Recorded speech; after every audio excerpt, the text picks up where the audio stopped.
What is going on, guys? It's Bucky and welcome to your 46th XHTML and CSS tutorial. And this, my friends, is a tutorial that all of you guys have been waiting for. In this lesson, I'm finally going to teach you guys how to take your website that you've been working on in your own, maybe your bedroom or maybe at school, and I'm going to teach you guys how to publish it on the World Wide Web. So finally, we are going global with this baby, taking it out and making it so the entire world can see our creation. So let's go ahead, enough of me talking, let's go ahead and get started. So go ahead and open google.com, and the first thing we need to do is we need to find something called a web host or a web server.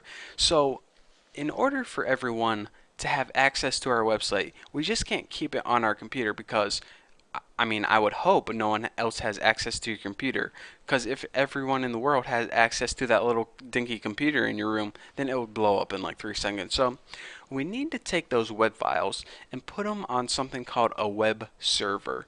Now, a web server is kind of different than a regular desktop.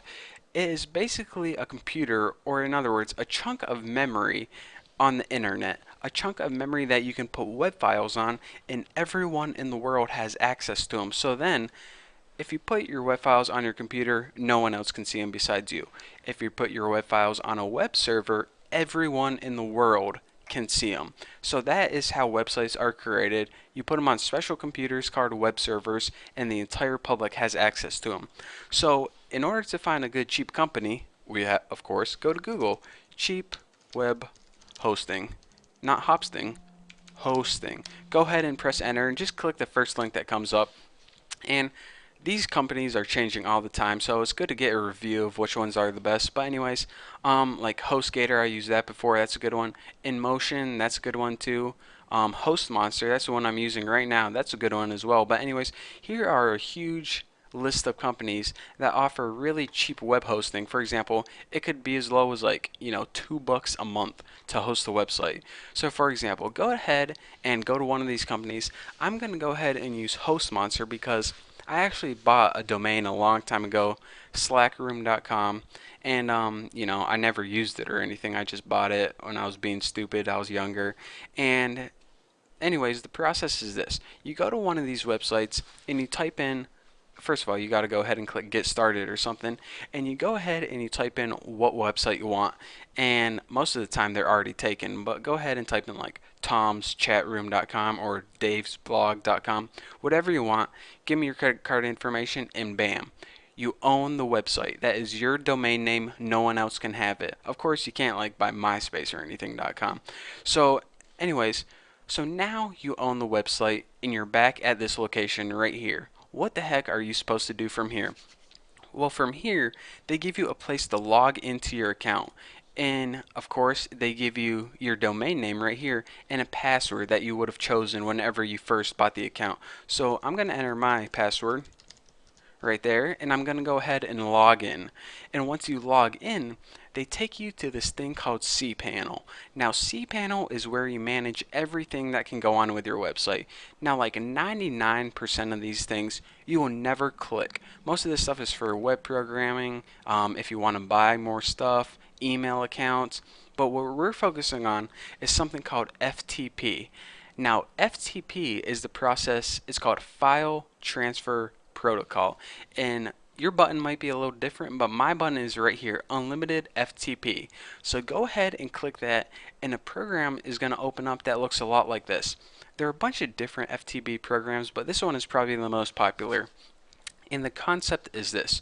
This is your computer right here, and this is the web server.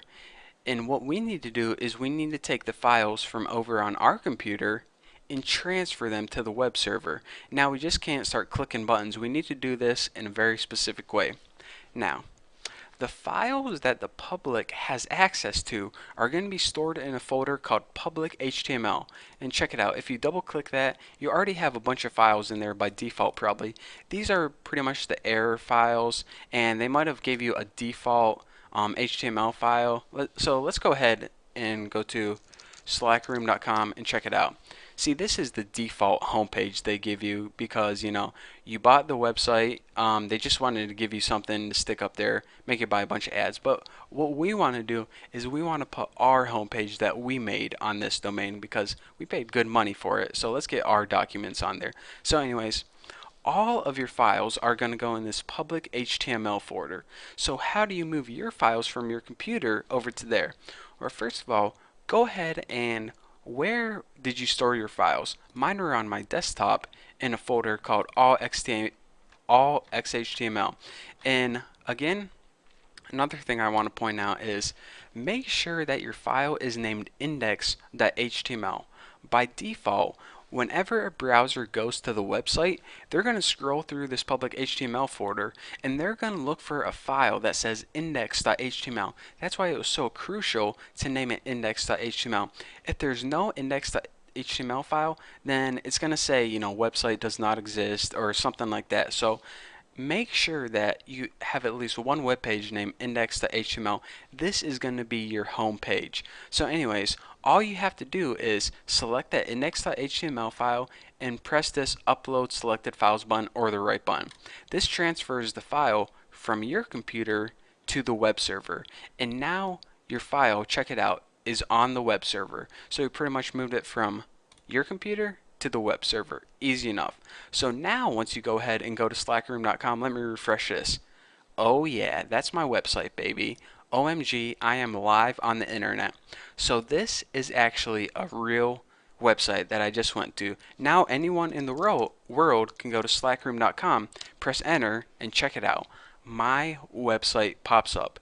And again, I only uploaded one web page, but that is how you upload entire websites to the web server.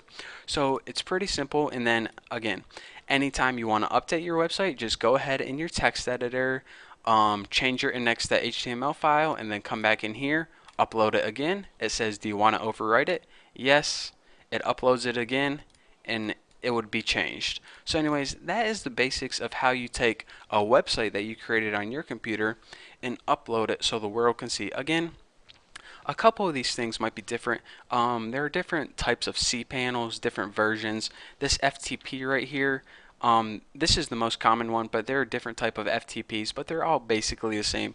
That's the main concept behind the entire internet, putting files on web servers so everyone has access to it. So anyways, that's all I have for you guys for now, and that basically sums up web development and all the basics that we need to cover. So maybe I'll make like an example website, but for the most part, you guys now know how to make a basic website and publish it on the internet. Pretty cool, huh? So, if you watch all these tutorials, it only took you a couple hours, and look how much you learned. So from now, or from here rather, I would recommend that you learn a language called JavaScript. JavaScript is how you make web pages smarter, more interactive, more fun. Or what I would recommend is learning a language called PHP.